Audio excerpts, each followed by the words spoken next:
नमस्कार दोस्तों। पिछले वीडियो में मैंने आपको सीएमआर कंपनीज के आईपीओ के बारे में चर्चा किया था और मैंने आपको बताया था कि इस कंपनी का आईपीओ एक धमाका करने वाला है। तो फाइनली इस कंपनी का ग्रे मार्केट प्रीमियम बना है करीबन 36 टू 34% के आसपास। तो अगर 30% के आसपास भी लिस्टिंग हो तो एक धमाका परफॉर्मेंस देखने को मिलेगा। तो एक अच्छा खासा लिस्टिंग देखने को मिल सकता है इस कंपनी के ऊपर। तो यहाँ पे मैं सीएमआर के ऊपर चर्चा नहीं करूंगा क्योंकि इसका तो आईपीओ का अप्लाई करने का डेट खत्म हो चुके हैं। तो और एक आईपीओ आया है जिसका भी अच्छा खासा लिस्टिंग देखने को मिल सकता है। तो चलो एक एक करके सारे डिटेल्स देख लेते हैं। वो कंपनी कौन सा है, उसका डेटा क्या है, उसका डेटा क्या बता रहा है। कंपनी का नाम आप देख सकते हैं, हेक्सोजेन न्यूट्रिशन लिमिटेड। तो सबसे पहले इस कंपनी के प्रोडक्ट के बारे में चर्चा कर लेते हैं। अगर प्रोडक्ट देखूं तो एक न्यूट्रिशन बनाने वाला कंपनी से मतलब न्यूट्रिशन मतलब जो मिल्क शेक्स होते हैं, साथ ही मिल्क शेक के साथ साथ देखा जाए तो बच्चों के लिए जो प्रोटीन पाउडर होते हैं, तो वही चीज बनाते हैं। तो न्यूट्रिशन के मामले में बहुत सारे अलग अलग कंपनीज है। तो यहाँ पे एक्सोजेन कंपनी जो काम कर रहा है उसके ऊपर डिटेल्स देख लेते हैं। उसके बाद लास्ट में मैं बताऊंगा इस कंपनी का ग्रे मार्केट प्रीमियम क्या है, इसके ऊपर सब्सक्रिप्शन कितना हुआ है। तो ऑलरेडी आईपीओ में अप्लाई करना शुरू हो चुका है 5 तारीख से। तो 5 तारीख से लेकर इस कंपनी का आईपीओ रहेगा 9 तारीख तक। मतलब आपको 9 तारीख मतलब ट्यूसडे के दिन तक आप अप्लाई कर सकते हैं। तो इस कंपनी के आईपीओ स्टार्ट हुआ है 5 तारीख और इस कंपनी का प्राइस बैंड रखा गया 42 से लेकर 45 तक। और सबसे बड़ी बात है, 550 रुपये से भी ज़्यादा इसका, सॉरी, 550 करोड़ के आसपास इसका मार्केट कैप है। तो चलो एक एक करके सारे डिटेल्स देख लेते हैं। सबसे पहले कंपनी के बिजनेस मॉडल समझ लेते हैं। देखिए, बिजनेस मॉडल्स के बारे में बात करूं तो कंपनी का बिजनेस जो है, तो आप इस कंपनी के डिटेल्स देखेंगे तो 1993 में कंपनी स्टार्ट हुआ था। एक पुराना कंपनी है और अराउंड आप बोल सकते हैं 30 ईयर्स से भी ज़्यादा कंपनी पुराना है। और सबसे बड़ी बात है, इस कंपनी जो हेक्सोजन न्यूट्रिशन है वो research and driven nutrition company, एक न्यूट्रिशन बनने वाला कंपनी है जिसके ऊपर रिसर्च करते हैं और प्रोडक्ट भी तैयार करते हैं। तो ये अलग अलग कैटेगरीज की कंपनी प्रोडक्ट बना रहा है और कंपनी का जो देखा जाए तो लोकेटेड है, जहाँ पे कंपनी मैन्युफैक्चरिंग कर रहा है वो है महाराष्ट्र और चेन्नई। साथ ही साथ आप देख सकते हैं टूडुकड़ी। तो इस तरीके से तमिलनाडु को कुछ जगह पे कंपनी, दो जगह पे फैक्ट्रीज बना के रखा है और एक महाराष्ट्र में फैक्ट्रीज बना के रखा है। तो कंपनीज का जो बिजनेस है वो basically B to C, business to consumer के पास, कस्टमर के पास वो प्रोडक्ट पहुंचाते हैं। साथ ही साथ B to B and B to C दोनों ही के ऊपर कंपनी काम करते हैं।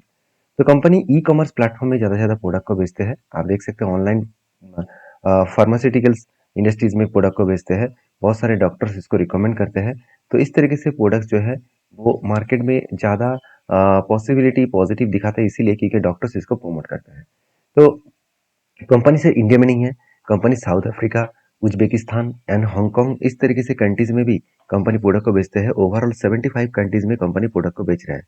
उसमें से एशिया है, अफ्रीका है, यूरोप, साउथ अफ्रीका, इस तरीके से, सॉरी, साउथ अमेरिका, इस तरीके से अलग अलग कंट्रीज में प्रोडक्ट को बेचा जा रहा है। तो कंपनी एक स्ट्रॉन्ग कंपनी देखने को मिला है। तो कितना स्ट्रॉन्ग है, चलो अभी फाइनेंशियल डिटेल्स में देख लेते हैं। सबसे पहले कंपनी के एसेट के बारे में बात करूँ तो 288 से लेकर 250 बने, 261 बने और अभी देखिए 327 बने। तो ओवरऑल कंपनी का जो लास्ट 3 ईयर्स का एसेट है वो लगातार बढ़ते चले गए और कंपनी का जो इनकम है वो भी बढ़ा, 281 से लेकर 300 और 331। एक अच्छा खासा कंपनी का टोटल इनकम भी ग्रोथ होता देखने को मिले। तो यहाँ तक अगर वीडियो अच्छा लगे तो एक लाइक जरूर कर देना। तो अभी चलो कंपनी के प्रॉफिट एंड लॉस के बारे में बात करूँ तो कंपनी के आफ्टर टैक्सेस, टैक्स देने के बाद कंपनी का जो प्रॉफिट है वो लगातार इंक्रीज हुआ। सबसे बड़ी बात है, हर साल कंपनी का प्रॉफिट दुगना से भी ज़्यादा हो रहा है। जैसे 2023 में कंपनी का करीबन 6 करोड़ के आसपास था, 2024 में बना 12 करोड़, ऑलमोस्ट डबल, ऑलमोस्ट नहीं डबल ही हो चुके हैं। 2025 में बने 24 करोड़, यहाँ पे भी डबल हो चुके हैं। मतलब कंपनी एक हाई ग्रोथेबल प्रोडक्ट को यहाँ पे दिखा रहा है, हाई ग्रोथेबल प्रॉफिटेबल कंपनी है। तो कंपनी कितना कर्जा लेकर रखा है, 51 करोड़ से कंपनी 36 बने, अभी 26 बने। इसका मतलब हर साल कंपनी खुद के कर्जे को कम करते चले जा रहा है और यही एक रीजन है जिसके कारण कंपनी का नेट प्रॉफिट बढ़ा है। तो ये मुझे कंपनी का स्ट्रॉन्ग परफॉर्मेंस देखने को मिला। और सबसे बड़ी बात ये भी है कि कंपनीज की आरओसी आरओई देखिए 13 to 14% है। मतलब एक 15% के आसपास एवरेज इसका डेटा देखने को मिला, जो एक स्ट्रॉन्ग परफॉर्मेंस है। साथ ही साथ डेप्थ ऑफ इक्विटी जो है वो 0.18 के आसपास है। मतलब हमेशा मैं देखता हूँ कि किसी भी कंपनीज के 30% के नीचे, सॉरी, 0.30% के नीचे अगर डेप्थ है तो एक पॉजिटिव कंपनी में मानता हूँ। तो यहाँ पे मुझे बहुत ज़्यादा पॉजिटिव लगा इस कंपनी का डेटा। पेट मार्जिन भी 9% के आसपास है, ऑलमोस्ट 10% के आसपास है। EBITDA मार्जिन 14% है, बहुत स्ट्रांग देखने को मिला है। और अर्निंग पर शेयर बहुत कम है। यहाँ पे मुझे एक वीकनेस दिखा, तो मुझे ये देखना है कि इस फील्ड में बाकी जो कंपनी है उसका अर्निंग पर शेयर कितना है। तो चलो वो भी देख लेते हैं और वैल्यूएशन को देख लेते हैं। कंपनी का पी रेशियो 22 के आसपास है। तो क्या सचमुच कंपनी का वैल्यूएशन सस्ता है, कंपनी का पी रेशियो सस्ता है? चलो वो एक बार देख लेते हैं। अगर उस डेटा को देखें तो कंपनीज के जो इस फील्ड में बाकी जो प्लेयर है, उस प्लेयर में देखेंगे तो जाइडस ओएनएस है जो मार्केट में लिस्टेड है, नेस्ले है, एबी बेबी फूड बनाते हैं, पैकेजिंग फूड बनाते हैं।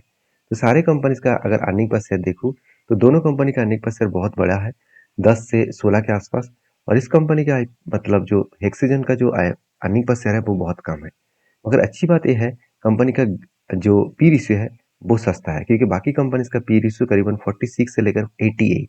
तो ओवरऑल बात करूं तो दोनों का पी रेशियो करीबन 50 के आसपास है, मगर उस जगह पे कंपनीज का पी रेशियो 22 के आसपास है। तो एक मुझे बेस्ट पॉइंट लगा। तो यहाँ तक अगर वीडियो आपको अच्छा लगे तो प्लीज़ एक लाइक करना। इस तरीके से अपडेट मैं कंटिन्यूसली लेके आता हूँ। तो अगर सारे चीज़ों को एजुकेशन पर्पस में देखना चाहते हैं तो मुझे फॉलो जरूर कर लीजिएगा। तो देखिए कंपनीज के आईपीओ लेने का मेन मकसद क्या है। कंपनी बता रहा है कि कंपनी का आईपीओ लेने का मेन मकसद है कि आप देख सकते हैं बुक रैंकिंग लीड मैनेजर। तो जो है फीस है, तो उसके कारण कंपनी आईपीओ लेके आया है। साथ ही साथ ब्रोकरेज कमीशन जो है उसके ऊपर खर्चा करेंगे। फीस पेबल मतलब जो रजिस्ट्रेशन फीस है उसके लिए भी खर्चा करेंगे। साथ ही साथ कंपनी का प्रिंटिंग डिस्ट्रीब्यूशन खर्चा, एडवर्टाइजमेंट खर्चा, फीस पेबल और लीगल जो मतलब कंसल्ट है उसके खर्चा। तो साथ ही साथ फीस पेबल ऑफ मतलब स्टेशनरी जो प्रोडक्ट्स है उसके लिए खर्चा, फीस पेबल ऑफ जो एडवाइजरी टू द ऑफिसर है, सॉरी ऑफर है, उसके लिए, मिसलेनियस के लिए। तो ये सारे कारण की वजह से कंपनी खर्चा करने के लिए पैसा आईपीओ के इशू कर रहा है। तो कंपनी के इस आईपीओ में एक दिन के जो ओपनिंग डे हुआ है उसके बेसिस में सब्सक्रिप्शन कितना हुआ है। देखिए इस सब्सक्रिप्शन को मैं ज़्यादा पॉजिटिवली नहीं मानता हूँ, क्योंकि मैं सब्सक्रिप्शन लास्ट डे में देखता हूँ। जिस दिन अभी आईपीओ अप्लाई करने का लास्ट डे होता है उस दिन में एक बार 10 बजे से 11 बजे तक देख लेता हूँ कि कितने लोग इंटरेस्टेड हुआ है, क्योंकि मुझे देखना है कि टोटल इंटरेस्ट कितने हुआ है, कितने टाइम्स हुआ है। यहाँ पे तो 1.65 है, जहाँ पे ग्रीन टेक्नोलॉजीज के टोटल सब्सक्रिप्शन हुआ था करीबन 127 गुना। तो कितना बढ़िया सब्सक्राइब हुआ था ग्रीन मतलब सीएमआर ग्रीन टेक्नोलॉजीज के ऊपर। उस जगह पे ये जो कंपनी है इसका जो ग्रोथ है वो यहाँ पे मुझे थोड़ा सा मतलब आईपीओ का जो डेटा है वो मुझे यहाँ पे कम देखने को मिला। तो कोई बात नहीं, मैं लास्ट डे में देखूंगा तो इस कंपनी के ऊपर सब्सक्रिप्शन कितना हुआ है। तो इस आईपीओ का जो डेट है वो डेट एक बार बता दूं। तो कंपनी की जो डेट अनाउंसमेंट किया गया है 5 तारीख ओपनिंग डेट है, 9 तारीख इसका क्लोजिंग डेट है। अगर आईपीओ अलॉटमेंट हुआ तो आपको पता चलेगा 10 तारीख। अगर आपको मिला आईपीओ तो 11 तारीख आपको मतलब क्रेडिट हो जाएगा। अगर नहीं मिला 11 तारीख आपको रिफंड किया जाएगा और 12 तारीख लिस्टिंग देखने को मिलेगा। तो इस आईपीओ में टोटल इशू किया जाएगा 139 करोड़। उसमें से पूरा का पूरा ऑफर सेल है, ऑफर फॉर सेल है। मतलब पूरा का पूरा मतलब देखा जाए तो प्रोमोटर के जेब में जाएगा पूरा पैसा। तो ये मुझे वीकनेस लगा, क्योंकि बिजनेस के ऊपर इन्वेस्टमेंट करना चाहिए था। फिर भी देखिए कंपनी बढ़िया काम कर रहा है, तो शायद इसलिए बिजनेस के पैसा प्रोमोटर के जेब में जा रहा है।